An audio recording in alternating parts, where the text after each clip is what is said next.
गुरु भगवान को नमन है। देखिए, आज ऐसे भक्त का प्रसंग लेते हैं जिनको सुनकर मन और हृदय कांप जाता है कि भक्ति हो तो ऐसी हो। कहते हैं सब हम बहुत भक्ति करते हैं, भक्ति करना चाहते हैं, भगवान को प्राप्त करना चाहते हैं, पर उसके लिए त्याग कितना है, सेवा कितनी है। जब तक जीवन में सेवा भाव नहीं आएगा तब तक हमारे अंदर भगवान का प्रेम प्रकट नहीं होता। ऐसे ही एक भक्त का प्रसंग है, श्री पीपा जी। ये गागरोनगढ़ नामक एक विशाल किला एवं नगर है। वहां पीपा नामक एक राजा हुए। वे देवी के प्रिय भक्त थे। उन्होंने देवी की सेवा पूजा करने की प्रतिज्ञा कर ली थी। उनके ऊपर देवी की भक्ति का पक्का रंग चढ़ गया था। एक बार उस नगर में साधुओं की जमात आई। राजा ने जमात का स्वागत करके कहा, देवी जी को 40 मन अन्न का भोग लगता है। सभी लोग प्रसाद लेते हैं, आप लोग भी देवी जी का प्रसाद ग्रहण कीजिए। साधुओं ने कहा, हमारे साथ तो ठाकुर जी हैं, उन्हीं को भोग लगाकर हम प्रसाद लेते हैं, दूसरे देवी देवताओं का नहीं। तब राजा ने उन्हें सीधा सामान दे दिया। जो कुछ दिया साधुओं ने उसे ही सादर स्वीकार कर लिया और अधिक लेने की इच्छा प्रकट नहीं की। साधुओं ने रसोई करके भगवान का भोग लगाया। देखिए, भक्त तो दिखाई दे गया, साधु पहचान लेते हैं कि ये भक्त तो है, इसका उद्धार करना चाहिए। मन ही मन साधुओं ने प्रार्थना करी, हे प्रभु, इस राजा की बुद्धि को बदल दीजिए, इसे भक्त बना दीजिए। रात को जब राजा महल में सोया, उन्हें स्वप्न में प्रेत प्रकट दिखाई दिया और एक विकराल देहधारी प्रेत ने उसे पटक दिया। देखिए, संतों ने प्रार्थना करी उस राजा के लिए। देवी देवताओं से भी ऊपर साधु संत हैं, गुरुजन हैं। वह भयभीत होकर रोने लगा। जागते ही राजा ने स्वप्न की घटना पर विचार किया। सोचने लगा, ये रात भर इस प्रेत ने मुझे पटक पटक के मारा, मुझे कहीं शरण नहीं दिखाई दी, कभी इस कोने में कभी उस कोने में भाग रहा है, बड़ा डरा हुआ है। उसे वैराग्य आ गया, स्वप्न से वैराग्य आ गया। अब उसे संसार में कुछ भी अच्छा नहीं लगने लगा, कुछ भी अच्छा नहीं लग रहा। राजा का यह भाव देखकर देवी उसके पैरों में पड़ गई। अब राजा के सोचने विचारने की रीति दूसरी हो गई। उसे भगवान की भक्ति विशेष प्रिय लगने लगी। अब देखिए कैसे एकदम से संत एक बार सोच लेते हैं किस भक्त का कल्याण करना है, तो देवी देवता भी नतमस्तक हो जाते हैं उनके आगे। विरक्त भाव से अनुरक्त होकर राजा ने जब माया से मुक्ति एवं भगवत प्राप्ति का मार्ग पूछा, तब देवी जी ने यह बात कही, काशी में विराजमान श्री स्वामी रामानंद जी को अपना गुरु बनाओ।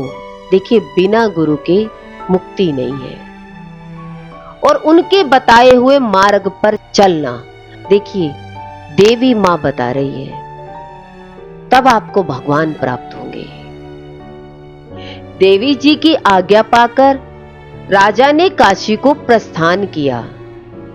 उच्च स्वर से भगवान नाम रटने पर एवं सब काम काज त्याग कर सहसा चल देने से लोगों ने समझा कि राजा पागल हो गया है। अब देखिए, एकदम से जो राजा हो और वो सब कुछ त्याग करके चलने लग जाए, तो लोग आश्चर्यचकित होकर देखने लगे कि क्या हो गया इस राजा को, ये पागल हो गया है। अब किसी को नहीं मालूम कि इस राजा को स्वप्न आया। देवी ने कहा, देखिए, पूरा विश्वास हो गया उस राजा को। गुरु दर्शन की उत्कंठा से राजा की बुद्धि विकसित हो गई। देखिए, बदल गई। संतों ने क्या कहा था, इस राजा की बुद्धि बदल जाए। देखिए, बुद्धि बदल गई। श्री पीपाजी उस आश्रम में आए जहां निरंतर भगवान के नाम और गुणों का गान होता रहता है। देखिए, वहां पहुंच गए। श्री स्वामी जी के दर्शनों की इच्छा से राजा ने जब श्री मठ में प्रवेश करना चाहा, तो द्वारपालों ने उन्हें रोक लिया, अंदर नहीं आने दिया। क्या कारण था अंदर नहीं आने दिया? राजापने का अहंकार था। उन्होंने कहा कि आचार्य जी की आज्ञा के बिना कोई भी भीतर नहीं जा सकता, चाहे भले ही राजा हो। ठहरो, हम पूछकर आते हैं, आप अपना परिचय दे पहले। इन्होंने कहा कि हम गागरोनगढ़ के राजा हैं। द्वारपालों से श्री स्वामी जी ने कहा कि हम लोग तो विरक्त हैं, राजाओं से हमें क्या प्रयोजन है। देखिए, संतों को किसी राजाओं से कोई लेना देना नहीं होता, तो कहते हैं हम तो त्यागी वैरागी हैं। यह सुनकर पीपा जी ने राजा शाही वेश का त्याग करके फिर शरणागत के भाव से प्रार्थना करी। देखिए, पहले तो राजा का समाचार पहुंचाया, फिर शरणागत भाव से अपनी राजा की वेशभूषा हटा करके प्रार्थना करी कि हम आए हैं। श्री स्वामी जी ने देखिए आदेश दिया, कुएं में गिर पड़ो। आज्ञा सुनते ही मन में अत्यंत प्रसन्न होकर पीपा जी कुएं में गिरने चले। देखिए, उन्हें भक्ति चाहिए थी, उन्हें मुक्ति चाहिए थी, उन्हें भगवान का प्रेम चाहिए था। सोचा गुरु ने कुछ तो आज्ञा दी, कुछ तो बोले मेरे लिए। देखिए, प्रेम ये होता है। परंतु श्री स्वामी जी के सेवकों ने पकड़ लिया। पहले ही देखिए, संत ने इंतजाम कर रखा था, पर परीक्षा थी श्री पीपा जी की। वहां सेवक पहले ही खड़े थे। जैसे ही वो कुएं में गिरने लगे तो सेवकों ने उन्हें पकड़ लिया। इनकी दृढ़ निष्ठा देखकर स्वामी जी बड़े प्रसन्न हुए, दर्शन दिया। देखिए, संत कैसे होते हैं। इंसान तो सोचता है मैं तो सब कुछ लेकर आया हूं, मेरे लिए तो रास्ता ही साफ होगा।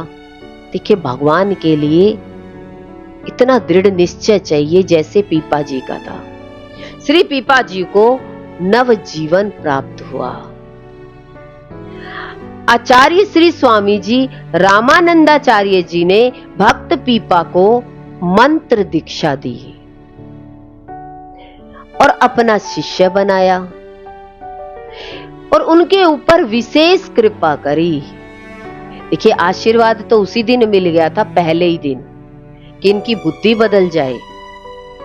अब पहुंच गए वहीं पर।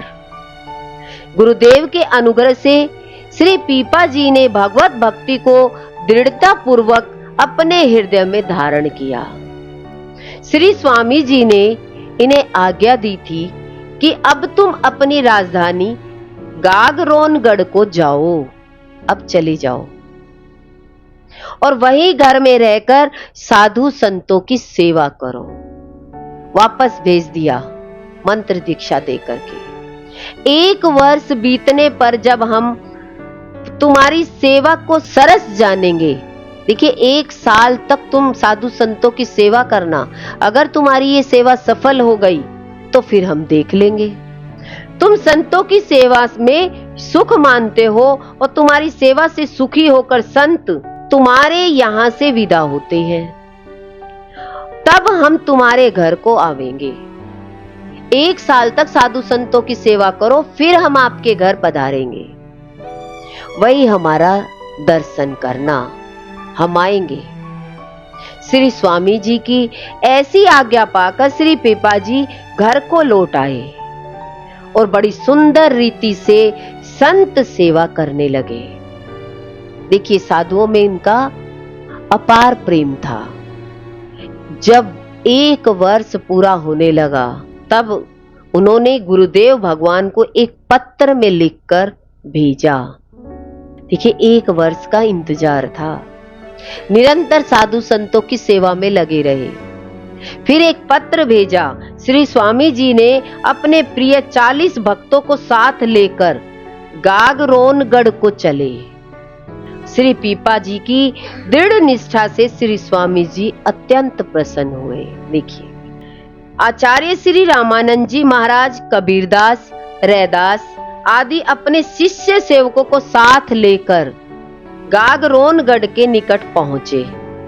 श्री गुरुदेव के शुभागमन का समाचार पाते ही पीपाजी पालकी लेकर आए। देखिए प्रेम, उन्होंने स्तुति करके गुरुदेव को तथा सभी साधुओं को अलग अलग दंडवत प्रणाम किया।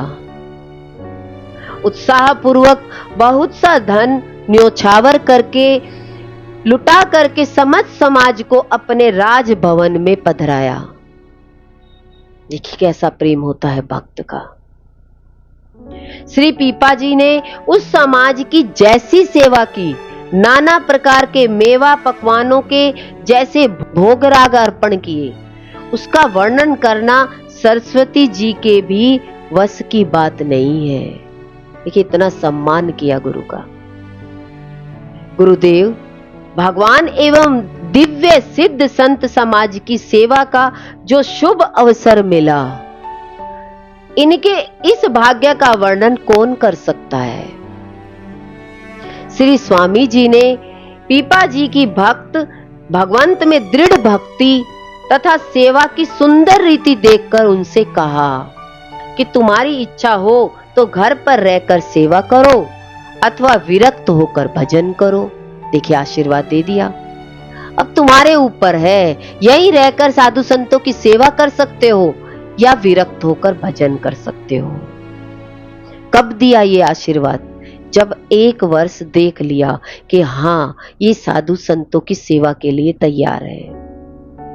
श्री गुरुदेव में तथा उनकी आज्ञा में विश्वास करके उनके श्री चरणों में पड़कर पीपा जी ने प्रार्थना की, अपने चरणों में ही रखिए, मुझे अपने से दूर मत करिए, मुझे अपने चरणों में रखिए। श्री पीपा जी गुरुदेव के साथ चलने के लिए तैयार हो गए।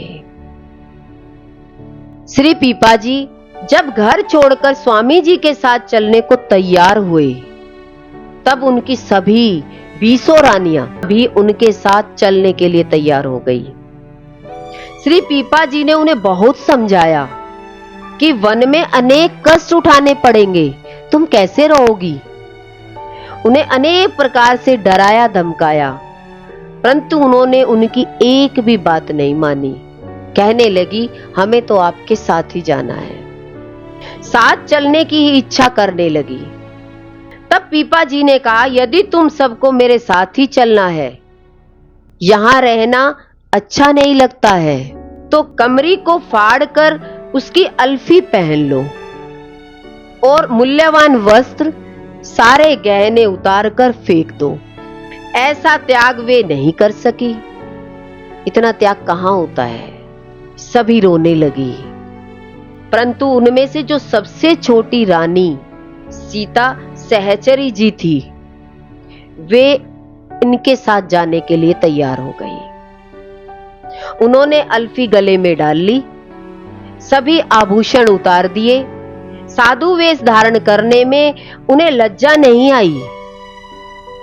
तब राजा ने दूसरी आज्ञा भी दी, अधो वस्त्र मात्र रखो, आधे वस्त्र रखो, इस अल्फी को भी उतार कर फेंक दो।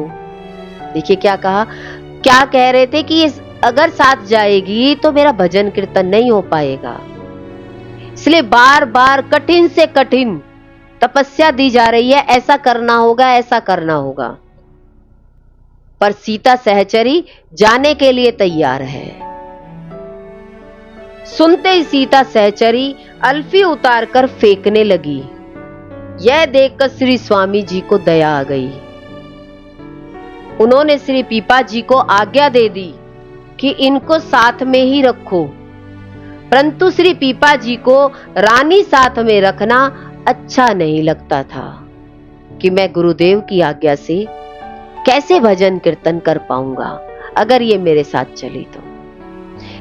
कितनी अड़चन मालूम लगती है, एक भक्त को लगता है कि मुझे भगवान में ही लीन रहना है।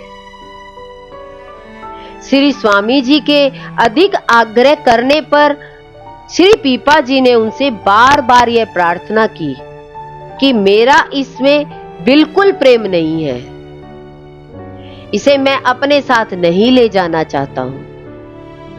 यदि आपने इस पर कृपा ही की है तो किसी दूसरे के साथ इसे कर दीजिए। फिर जब गुरुदेव ने शपथ दिलाई, तब श्री पीपा जी ने सीता सहचरी का हाथ पकड़ लिया और उन्हें अपने साथ ले जाने के लिए तैयार हो गए। राजा को रोकने के लिए रानियों ने एक ब्राह्मण को बहुत सा धन देकर उसे प्रेरित किया। उसने कहा कि मैं राजा को कदापि जाने नहीं दूंगा।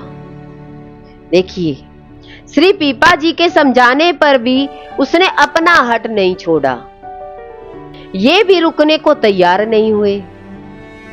तब उस ब्राह्मण ने विष खा लिया और मर गया। कैसे कैसे अड़चन आती है भगवान की तरफ चलने पर। तब श्री स्वामी जी ने उसे जीवित करके उसे और रानियों को लौटा दिया। इस प्रकार संपूर्ण सुखों का सार तत्व है, जिसमें ऐसा वह समाज आनंददायिनी श्री द्वारिकापुरी को पहुंचा। कुछ दिनों तक सभी लोग वहां रहे। तब श्री स्वामी जी अपने शिष्य सेवकों को लेकर वहां से काशीपुरी को चले। तब श्री पीपा जी ने प्रार्थना करके कुछ दिन द्वारिका में रहने की आज्ञा मांगी और आज्ञा पाकर वहीं रह गए। रहते रहते इन्हें भगवान के दिव्य द्वारिकापुरी के दर्शन की ऐसी उत्कंठा हुई कि आप समुंदर में कूद पड़े। सपत्नीक श्री पीपा जी समुंदर में कूदे तो पहले उसी क्षण श्री कृष्ण ने अपने कुछ सेवकों को उन्हें लिवा लाने के लिए भेज दिया। वे इन्हें सादर लिवा लाए। श्री पीपा जी ने दिव्य द्वारका का दर्शन किया। देखिए, जब भक्त के अंदर में एक उत्कंठा जाग जाती है कि मुझे पाना ही है, तो फिर वो आगे पीछे इधर उधर कुछ नहीं देखता। कुछ नहीं देखा, चलते चले गए, क्योंकि संतों का आशीर्वाद होता है। जब संत संकल्प कर देते हैं तो भक्त को रास्ता मिलता चला जाता है। कोई न कोई आकर के इन्हें आगे रास्ता दिखा रहे हैं। भगवान ही तो है, सब रूपों में परमात्मा है। भगवान श्री कृष्ण इन्हें प्रेम से मिले और फिर सीता सहचरी समेत श्री पीपा जी सानंद 7 दिन तक वहां रहे। वहां इन्हें 16,108 महलों की चहल पहल देखी। इन्हें वहां जिस परमानंद का अनुभव हुआ उसे कौन कह सकता है। 7 दिन बाद भगवान श्री कृष्ण ने इन लोगों को इस दिव्य द्वारिका से उस द्वारिका को जाने की आज्ञा दी कि अब तुम यहां से जाओ। परंतु वे वहां से जाना नहीं चाहते थे। जिसको भगवान मिल गए हो तो क्यों जाना चाहेगा?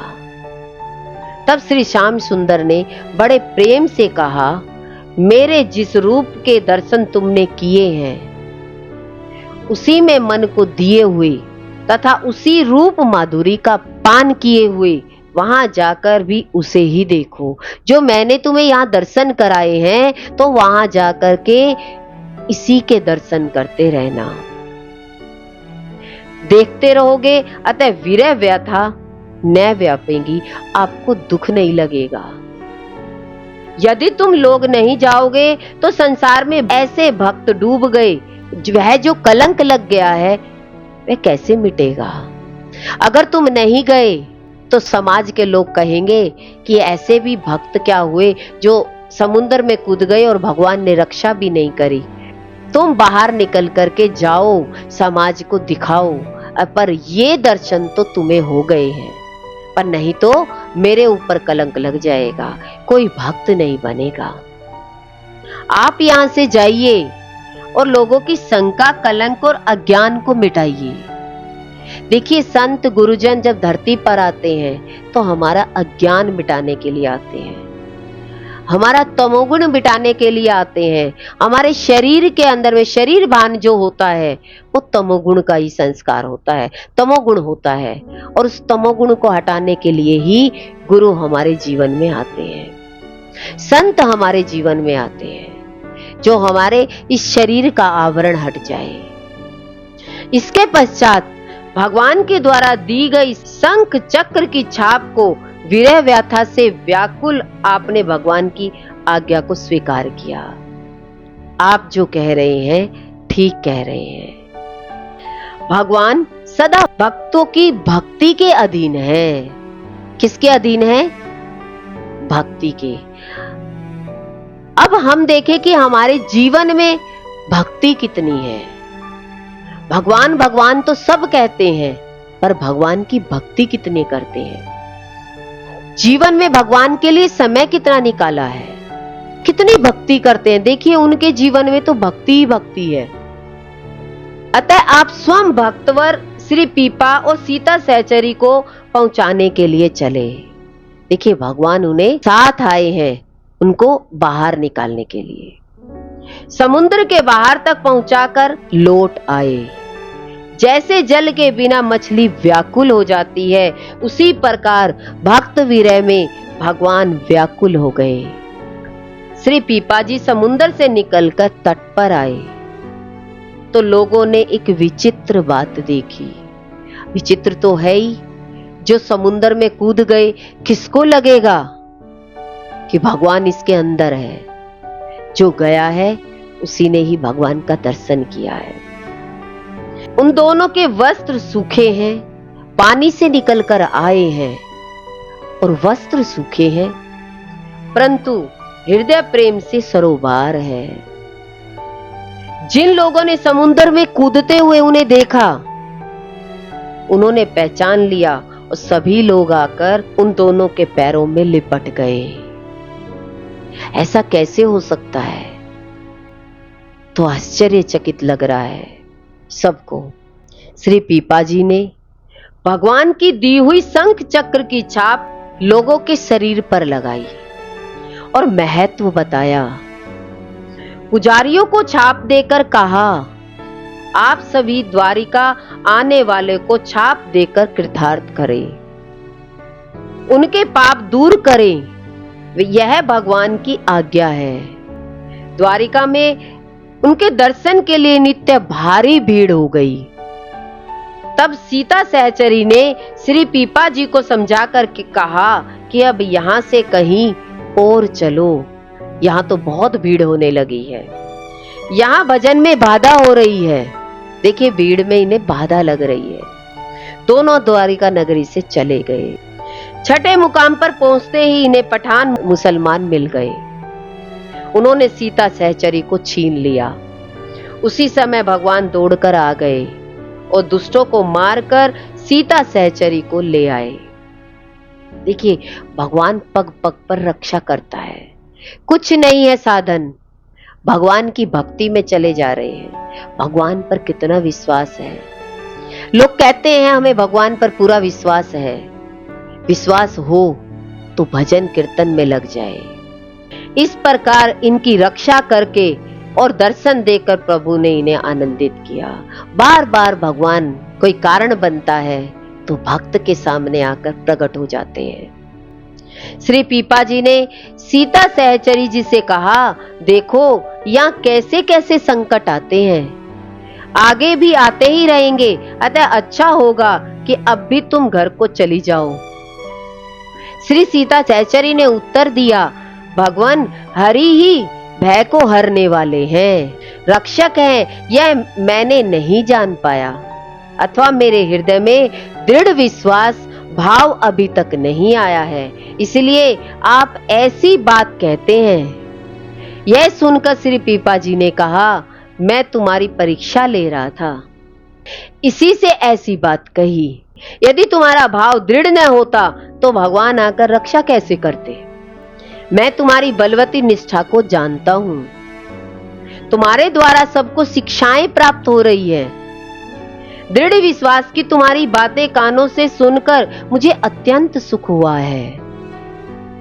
इसके उपरांत दोनों दूसरे उसी मार्ग से चले जिसमें एक सिंह रहता था, जो बहुतों को मारकर खा चुका है। लोगों ने उस रास्ते से चलना बंद कर दिया था। वह मानव की गंध पाकर समीप आ जाता था, परंतु इनकी सुगंध एवं इनके दर्शन से उनका अंतःकरण पवित्र हो गया। वह विनीत भाव से इनके निकट आकर बैठ गया।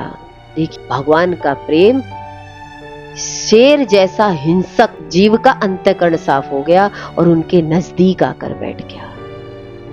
हिंसक जैसे जीवों को भी उपदेश दिया श्री पीपा जी ने। ऐसी करुणा उनके जीवन में थी, उनका दिल इतना प्रेम से भरा हुआ था। तब इन्होंने उसे शिष्य करके समझाया कि अब तुम वैष्णव हो गए, अतः किसी की हिंसा ना करना। यह साधारण मृग के समान आचरण करने लगा। इनके वरद हस्त के स्पर्श से वह भक्त बन गया। देखिए, एक सिंह भी भक्त बन गया। इसके बाद वे दूसरे गांव में पहुंचे। वहां उन्होंने शेष साई भगवान के दर्शन किए और दुकानदार के न देने पर सूखे बांस को हरा रंग करके एक हरा बांस भगवान को अर्पण किया। वहां से चलकर उस प्रेमी भक्त श्री चीधर जी के यहाँ पहुंचे। पूर्व ही पीपा जी के बारे में वो चीधर जी सुन चुके थे। भक्त चीधर जी और उनकी धर्मपत्नी ने देखा कि परम भागवत श्री पीपा जी अपनी स्त्री समेत पधारे हैं। वे स्वागत करके परम प्रसन्न हुए, परंतु घर की हालत बहुत खराब थी। घर में खाने पीने का कुछ भी सामान नहीं था। इन्होंने अपनी सच्ची संत प्रीति का परिचय दिया। श्री चीधर जी की स्त्री ने एकमात्र अपना वस्त्र लहंगा उतार कर दे दिया। श्री चीधर जी उसे बेचकर सीधा सामान ले आए और श्री पीपा जी के सामने रखकर बोले, महाराज रसोई कीजिए और भगवान का भोग लगाइए। लहंगा के अतिरिक्त दूसरा वस्त्र पहनने के लिए नहीं था उसके पास। उसके बिक जाने के कारण भक्तिन का शरीर नग्न हो गया था। अतः श्री चीधर जी ने उसे कोठरी में छिपा दिया। श्री सीता सहचरी जी ने रसोई तैयार कर दी। भगवान का भोग लग गया। श्री पीपा जी ने श्री चीधर जी भक्त से कहा, भक्तिन को बुला लाइए, आप और हम सब एक साथ ही बैठकर प्रसाद पावेंगे। श्री चीधर जी ने कहा, आप लोग प्रसाद पाइए, इसे शीत प्रसाद प्रिय है, वह बाद में पा लेगी। तब पीपा जी ने सीता सहचरी से कहा, तुम भीतर जाकर उन्हें बुला लाओ और उन्हें भी साथ ही प्रसाद पवाओ। तब वे भीतर गई तो उन्होंने जाकर देखा कि वह नग्न बैठी है। सीता सहचरी ने जब भक्तिन को नग्न देखा तो पूछा, कहिए क्या बात है, आपका शरीर उघाड़ा क्यों है? तब श्री चीधर जी की स्त्री ने कहा, हम लोगों को संत सेवा हृदय से अत्यंत प्रिय लगती है। अतः हमारा समय इसी प्रकार बीतता है। जब संत भगवान पधारते हैं तब उनका दर्शन, सत्संग एवं स्वागत करके हमें अपार सुख मिलता है। उस परमानंद के सामने यह नश्वर शरीर ढका है अथवा उघाड़ा है। लौकिक वार्ता की क्या चर्चा की जाए। सीता सहचर जी ने जब ये बात सुनी तो वे जान गई, सब रहस्य उसकी समझ में आ गया। वे मन में विचारने लगी कि ऐसी रीति, ऐसा विचित्र प्रेम तो केवल इन्हीं भक्तों में दिखाई पड़ा। यूं तो हम लोग भी साधु संतों के प्रेमी एवं सेवक कहलाते हैं, परंतु इनकी सेवा निष्ठा की जरा सी झलक भी हम में नहीं आ पाई है। चाहे कितनी बड़ी बड़ी बात करते हैं, पर इन जैसा प्रेम हमारे हृदय में नहीं आ पाया है। इसके उपरांत सीता सहचर जी ने अपनी धोती में से आधी फाड़कर उन्हें दे दी और उसे उन्होंने पहन लिया। तब उनका हाथ पकड़कर उन्हें घर से वहां लिवा लाई। सबों ने एक साथ बैठकर प्रसाद पाया। हृदय परिवर्तन कर देने वाली जो यह अनोखी घटना घटी, यह सुखमयी शैल थी। ये अद्भुत मनोरंजक बात है। इसे सीता सहचरी ने बाद में शयन करते समय पीपा जी को सारी बात बताई। प्रसाद इन्होंने कैसे दिया। सपत्नीक भक्त श्री चीधर जी की संत सेवा निष्ठा से प्रभावित होकर सीता सहचरी जी ने अपने पतिदेव से कहा कि अब तो हमारा धर्म यह है कि हम वैश्यावृत्ति अपनाकर अपना शरीर बेचकर संत सेवा करेंगे। ऐसा सोचकर वे दोनों वहां जाकर बैठे जहां अनाज की बड़ी मंडी थी। उस समय उन्होंने अपना साधु वेश छिपा लिया था। देखिए, उनको देखकर क्या निष्ठा जागी, अपना साधु वेश भी छिपा लिया। श्री सीता सहचरी जी की अपार सुंदरता से आकृष्ट होकर के वे लोग इकट्ठे हो गए, जो आंखों के रोगी रूप निखरने के लोभी थे। समीप आकर जब उन लोगों ने उनको देखा, जो उनके नेत्रों का रोग शोक अथवा उनकी विषय दृष्टि नष्ट हो गई। वे लोग इनकी ओर जरा अच्छी तरह से देखने में भी समर्थ नहीं हुए। लोगों ने श्री सीता सहचरी जी से पूछा कि आप कौन हैं?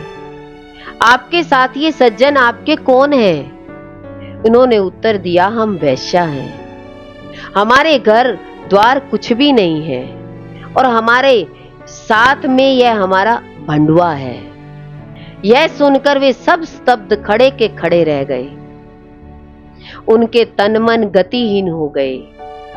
फिर जिन लोगों ने उन्हें द्वारका में देखा था, उन्होंने पहचान कर बताया, अरे ये परम भक्त श्री पीपा जी और वे उनकी धर्म पत्नी सीता सहचरी जी हैं। कोई ना कोई तो पहचान ही लेते। तब तो लोगों ने उनके आगे अन्न वस्त्र मोहरों के ढेर लगा दिए। पहचान गए। श्री पीपा जी ने वह सब सामान भक्त चीधर जी के यहाँ भेज दिया। श्री चीधर जी ने साधु और ब्राह्मणों को खिला खिलाकर एवं दक्षिणा देकर सर्वस्व समाप्त कर दिया। 3 दिन में सब बांट दिया चीधर जी ने। भक्त से आज्ञा मांगकर उनसे विदा लेकर सीता सहचरी समेत श्री पीपा जी ट्रोंडरे गांव को गए। देखिए कितनी सेवा का भाव है। उनके लिए देखिए अपना संत का जो वेश था वो भी छिपो लिया। अब तो वैसे तो कुछ था ही नहीं, उनके लिए रोड पर बैठ गए। हाँ, बैठ करके धन इकट्ठा किया और उनके घर पहुंचा दिया। अब आगे चल पड़े कि जो उनके वहां से भोजन प्रसाद लिया तो उसके बदले में कुछ नहीं रखा। मार्ग में जब कोई प्रेमी भक्त नहीं मिलते थे तो आप भूखे ही रह जाते थे, और यदि मिल जाते तो प्रसाद पाकर तृप्त हो जाते थे। भक्तों के लिए जीवन था। टोंडे में आप गांव से बाहर कुटी बनाकर रहने लगे। एक दिन स्नान करने के लिए गए थे। वहां एकाएक उनको मोहरों से भरे हुए कई मटके दिखाई दिए। उस मिले हुए धन को त्याग कर वे वहां से चले आए, नहीं देखा उस तरफ। रात में सीता सहचरी से उन्होंने बताया कि उस सरोवर पर स्वर्ण मुद्राओं से भरे मटके में छोड़ आया हूं। सुनकर उन्होंने कहा, अब आप उस तालाब पर स्नान करने कभी मत जाइएगा। देखिए दोनों के अंदर में कितना भक्ति भाव है। दूसरे पर जाया कीजिएगा, वहां से मत जाना। संयोगवश चोरी करने की इच्छा से वहीं कहीं कुटी के और चोर छिपे हुए चोरों ने यह बात सुन ली। वे तुरंत उसी सरोवर पर गए और जाकर देखा कि उन पात्रों में सांप भरे हुए हैं। चोरों ने समझा कि वे हमें सांपों से कटवाकर मरवा डालने के लिए ही ऐसी बातचीत आपस में कर रहे थे। बदला लेने की भावना से उन चोरों ने मोहर भरे सभी माट उगाड़े और श्री पीपा जी की कुटी में पटक कर भाग गए। कि सोचा कि इतने सारे सांप हैं, उनकी कुटी के अंदर डाल आते हैं, हम भी उनसे बदला लेंगे। भगवान देते हैं तो छप्पर फाड़ कर देते हैं और लेते हैं तो चमड़ी उचेल कर लेते हैं। संत सेवा के लिए भगवान के द्वारा दिए हुए धन को जब पीपा जी ने संभाला तब मालूम पड़ा कि 720 सोने की मोहरें हैं और एक एक मोहर तोल में 5-5 तोले की है। धन कैसे पीछे पीछे आता है। श्री पीपा जी ने विचारा कि अर्थ तो अनर्थों का मूल है, अतः उसका सदुपयोग करने लगे। जो भी द्वार पर आता वे उसे सादर भोजन कराते। साधु महात्माओं को निमंत्रण देकर बड़े बड़े विशाल भंडारे करने लगे।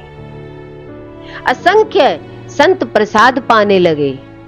इस प्रकार खिला पिलाकर संपूर्ण धन को श्री पीपा जी ने 3 दिन में समाप्त कर दिया। इस विशाल कीर्ति को टोंडे के राजा सूर्यसेन मल ने सुना। अब ये खबर कहां पहुंच गई? राजा के पास। तो वह दर्शन करने के लिए आया और दर्शन करके बहुत प्रसन्न हुआ। फिर बड़ी नम्रता से राजा ने प्रार्थना की और कहा, आप मुझे शिष्य बना लीजिए। श्री पीपा जी ने कहा, पहले संसार की वासनाओं को त्याग कर अतीत हो जाओ। विषयासक्त को दीक्षा देना व्यर्थ है। तो उन्होंने राजा को मना कर दिया। जिसमें विरक्त भाव दृढ़ है उसे हम लोग दीक्षा शिक्षा देकर अपने समान सुंदर बना लेते हैं। राजा ने कहा, आप जो चाहोगे, जैसी आज्ञा मुझे दोगे मैं वही करूंगा। आप कृपालु होकर मुझ पर कृपा करें बस। तब उन्होंने आज्ञा दी कि यदि ऐसा है तो आप अपनी सब संपत्ति रानियों को यहाँ लाकर मुझको अर्पण कर दो। श्री पीपा जी को भी ऐसी परीक्षा देनी पड़ी थी। राजा ने राज्य और रानियां लाकर अर्पण कर दी। देखिए, धन वस्तु तो सबको ही दे सकता है, पर क्या कहा कि रानियों को भी ला करके यहाँ समर्पित कर दो। इस प्रकार पीपा जी ने राजा की परीक्षा लेकर उसको मंत्र दीक्षा दी। फिर संपत्ति और रानियों को लौटाकर कहा कि संपूर्ण राज्य तथा ये रानियां आज से हमारी है। अब किसकी है ये सारी रानियां? अब हमारी है। इनमें अब ममता मत रखना, मेरी आज्ञा से इनका पालन पोषण करना। रानियों को आज्ञा दी कि संतों से पर्दा न करके उनकी सेवा करना। इसके बाद राजा ने बहुत अनुनय विनय करके गुरुदेव को एक घोड़ा और संत सेवार्थ बहुत सा धन भेंट किया। उनमें से कुछ धन रख लिया। उन्होंने क्या किया? शेष लौटा दिया। गुरुदेव के उपदेशानुसार राजा ने अहंकार को त्याग दिया और सभी जीव जंतुओं को अपने से बड़ा मानने लगा। यह समाचार सुनकर राजा के भाई बंधु जल भुन गए, परंतु महान प्रतापी सीतापति श्री पीपा जी से वे कुछ भी कह न सके। उनके आगे उनका कोई शब्द नहीं निकले। इसी बीच एक व्यापारी बैलों को खरीदने के लिए टोडे गांव को आ गया। राजा के भाइयों ने उसे बहकाया कि पीपा भगत बैलों के बहुत बड़े व्यापारी हैं। उसके पास बहुत अच्छे अच्छे बैल हैं। वहीं चले जाओ, उन्हीं से कहो तुम्हें बैल मिल जाएंगे। लोगों के बहकावे में आकर वह व्यापारी श्री पीपा जी के पास आया और थैली खोलकर रुपए इनके सामने रखते हुए बोला, मैं बैल लेने आया हूं, मुझे बैल दीजिए। श्री पीपा जी ने कहा, आपको जितने बैल चाहिए उतने मिल जाएंगे, परंतु आज अभी यहां नहीं है। देखिए, मना नहीं किया। जिसने जैसा कह दिया, कोई लेने आया तो कहा अभी नहीं है, गांव में चरने के लिए भेज दिए गए हैं, कल दोपहर आप लेने के लिए आ जाइए। इसके बाद वह व्यापारी तो रुपए देकर चला गया। उन्होंने संतों को बुलवाकर भंडारा महोत्सव कर दिया। उसी में सब रुपए खर्च कर दिए। वह बंजारा निर्धारित समय पर आ गया और बोला, मुझे बैल दीजिए। बैल कहाँ है? उस समय पंगत हो रही थी, सैकड़ों संत बैठे प्रसाद पा रहे थे। श्री पीपा जी ने पंगत की ओर हाथ से संकेत करते हुए कहा, यही सब मेरे बैल हैं, मैं इन्हीं का व्यापार करता हूं, इनमें से जितने आपको चाहिए आप उतने ले जाइए। उस व्यापारी ने संतों के दर्शन किए। उसके हृदय में भक्ति का भाव भर गया। वह उसी समय बाजार को गया और वस्त्र लाकर उसने सभी साधुओं को पहनाया। एक दिन श्री पीपा जी घोड़े पर चढ़कर स्नान करने के लिए सरोवर पर गए। घोड़े को वहीं छोड़कर वो स्नान करने लगे। इतने में दुष्ट चोरों ने आकर घोड़ा पकड़ लिया और उसे छिपाकर बांध दिया। देखिए, कितनी कितनी परेशानी आती है। जब वो स्नान करके आए तो घोड़ा ज्यों का त्यों वहीं पर खड़ा मिला, मानो उसी को ले आए हो। घोड़े पर चढ़कर वे अपने आश्रम में आ गए। जब चोरों ने यह चमत्कार देखा तो वह डर गए और घोड़े को ले आए। तब वह घोड़ा नहीं दिखाई पड़ा। उन्होंने चोरी छोड़कर शिष्यता स्वीकार कर ली। एक बार श्री पीपा जी राजा सूर्य सेनमल के यहाँ एक झगड़े का ही स्त्री को दो पुरुष अपनी अपनी स्त्री बताते थे। एक पुरुष रूपधारी प्रेत को बोतल में बंद कर सच्चे व्यक्ति को श्री पीपा जी ने पत्नी सौंप दी। यह फैसला करने के लिए गए थे। उनके चले जाने के बाद कुटी पर कुछ संतजन पधारे। संयोगवश उस दिन कुटी में अन्न धन कुछ भी नहीं था। संत सेवा के लिए कहीं जाकर कुछ ले आऊं, ऐसा विचार कर श्री सीता सहचरी जी बाजार को गई। वहां इन्हें देखकर एक दुराचारी बनिए ने बुलाकर पूछा कि आपने सामान की आवश्यकता बताई। तब उसने सब सीधा सामान देकर कहा, आप रात को मेरे पास अवश्य आइए, सब सामग्री लेकर आप कुटी पर आइए। रसोई हुई और भोग लगाकर जब महात्मा लोग भोजन करके चले गए, उसी समय पीपा जी पधारे। उन्होंने पूछा कि सामान कहां से आया? घर में सामान तो कुछ भी नहीं था। तो श्री सीता सहचरी ने सब बात बता दी। उसे सुनकर श्री पीपा जी ने उसकी संत सेवा निष्ठा पर अपना शरीर और प्राणों को न्यौछावर कर दिया। सायंकाल को श्रृंगार करके श्री सीता सहचरी बनिए के पास जाने के लिए तैयार हुई तो उसी समय पानी बरसने लगा। कीचड़ हो गया, कैसे जाएंगे? श्रृंगार बिगड़ जाएगा। तब पीपा जी ने उन्हें कंधे पर चढ़ा लिया और उस बनियों को प्रसन्न करने के लिए चल पड़े। श्री पीपा जी ने सीता सहचरी जी को ले जाकर बनिए के द्वार पर उतार दिया। वे भीतर चली गई। अब बाहर द्वार पर बैठ गए। इनके दर्शन चिंतन से वह अन्न के संत भगवंत की सेवा में लगने से उसकी बुद्धि शुद्ध हो चुकी थी। अतः मुख पर दृष्टि न पड़कर उस बनिए की दृष्टि उनके चरणों पर पड़ी। इनके सूखे श्री चरणों को देखकर उसने पूछा, माता जी आप यहां तक कैसे आई हैं? देखिए कैसा भाव बदल गया। किस लिए बुलाया था, अब माता जी का भाव हो गया। उन्होंने उत्तर दिया, स्वयं श्री स्वामी जी अपने कंधे पर बिठाकर लाए हैं मुझे। फिर उसने पूछा, वे कहाँ हैं? उन्होंने कहा, तुम जाकर देखो, वे बाहर ही होंगे। वह बाहर आकर श्री पीपा जी के चरणों में गिर गया और बोला, आप कृपा करके हमारी रक्षा करो। आप तो जीव मात्र को सुख देने वाले संत हैं। श्री पीपा जी ने कहा, आप अपने मन में किसी प्रकार की शंका व भय न करें, निसंकोच निडर होकर अपना काम करें। आपने हम लोगों के साथ बड़ा भारी उपकार किया है। जिस धन के कारण सहोदर भाई भी परस्पर लड़ते और मरते और मारते हैं, वह धन आपने बिना रुका लिखाए ही संतों की सेवा के लिए दे दिया। वह बनिया लज्जा और ग्लानि के मारे दबा मारा जा रहा था, बात सुन नहीं पा रहा था। वह चाहता था कि धरती अब फट जाए और मैं इसमें समा जाऊं, तो अच्छा है मेरे लिए। उसकी आंखों से आंसू की धारा बह रही थी। श्री पीपा जी ने उसे इस प्रकार दुखी देखा तो उन्हें बड़ी दया आई और उसे दीक्षा दे दी और वह भगवत भक्ति पाकर कृतार्थ हुआ। श्री पीपा जी के सीता सहचरी को कंधे पर चढ़ाकर बनिए के यहाँ पहुंचाने की बात चलते चलते राजा सूर्यसेनमल के कानों में पड़ी। राजा की भरी सभा में भक्ति विमुख ब्राह्मणों ने श्री पीपा जी की निंदा करते हुए कहा, उनका यह आचरण धर्म शास्त्र के बिल्कुल विरुद्ध है, उन्होंने ऐसा क्यों किया? देखिए, इस बात को भी उल्टा ले गए। राजा के मन में भी यही आया कि वस्तुतः इससे प्रतिष्ठा में हानि हुई और यह अनुचित कार्य है। अब तक भक्ति का रहस्य राजा की समझ में नहीं आया था। उसका हृदय विशुद्ध भक्ति के रस से सरस नहीं हो पाया था, इसलिए गुरुदेव के श्री चरणों में भी उसकी प्रीति घट गई।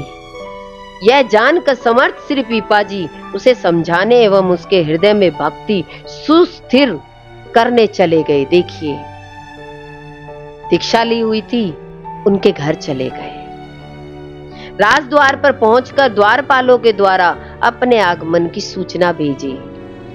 भीतर से राजा ने कहला भेजा कि इस समय वो पूजा कर रहे हैं। देखिए, अब गुरु आए हैं, कुछ देर बाद आएंगे। यह सुनकर पीपा जी ने कहा, राजा बड़ा मूर्ख है, मोची के घर पर बैठकर जूते गांठ रहा है और कहता है कि मैं सेवा पूजा कर रहा हूं। राजा ने द्वारपालों के मुख से जब यह बात सुनी तो दौड़ कर आया और चरणों में गिर पड़ा।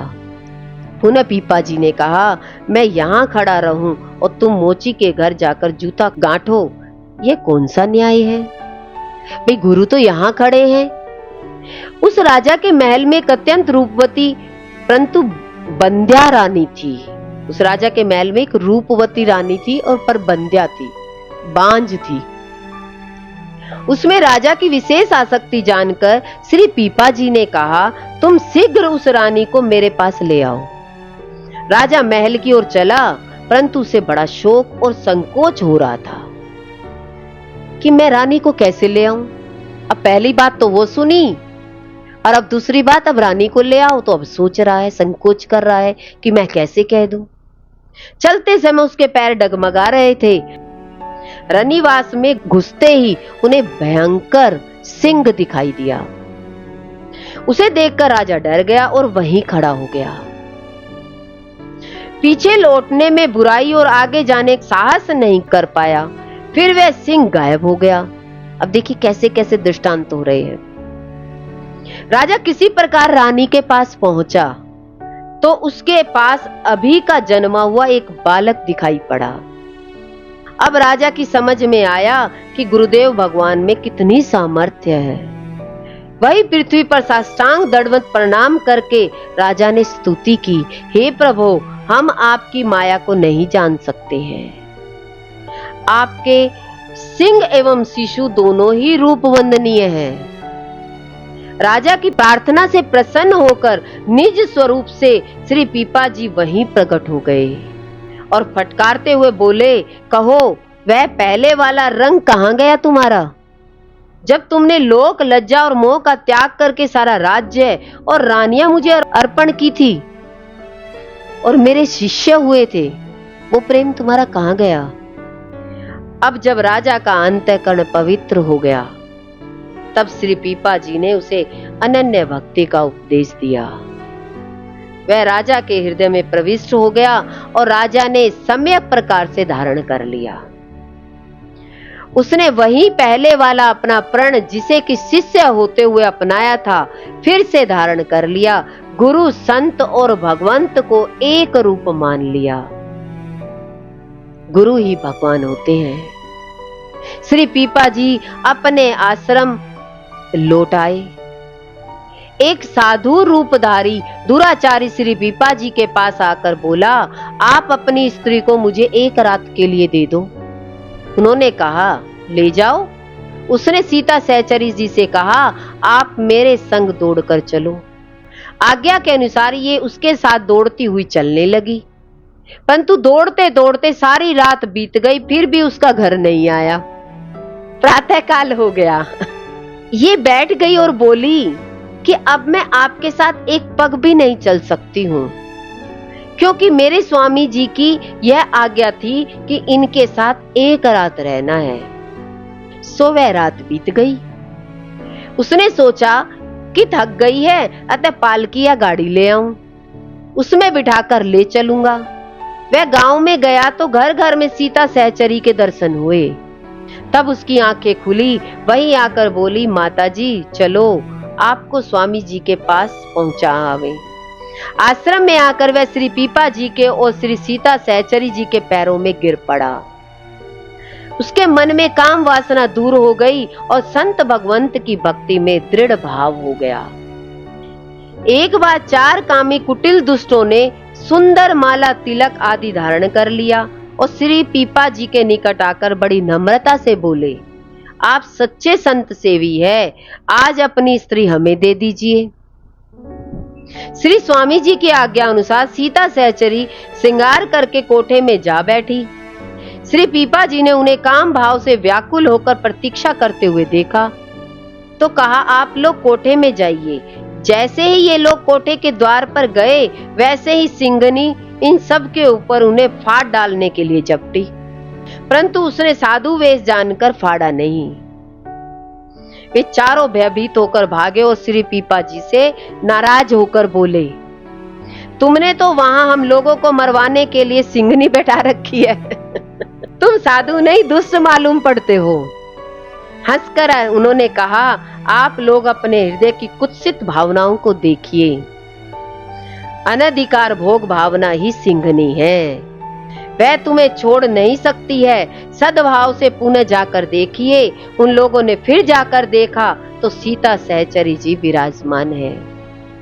वे सब चरणों में पड़कर रोने एवं अपराध क्षमा मांगने लगे और प्रार्थना करने लगे। श्री पीपा जी की बात को सत्य मानकर वे सब उनके शिष्य बन गए और उनकी वह बुद्धि नष्ट हो गई, सभी भक्त बन गए।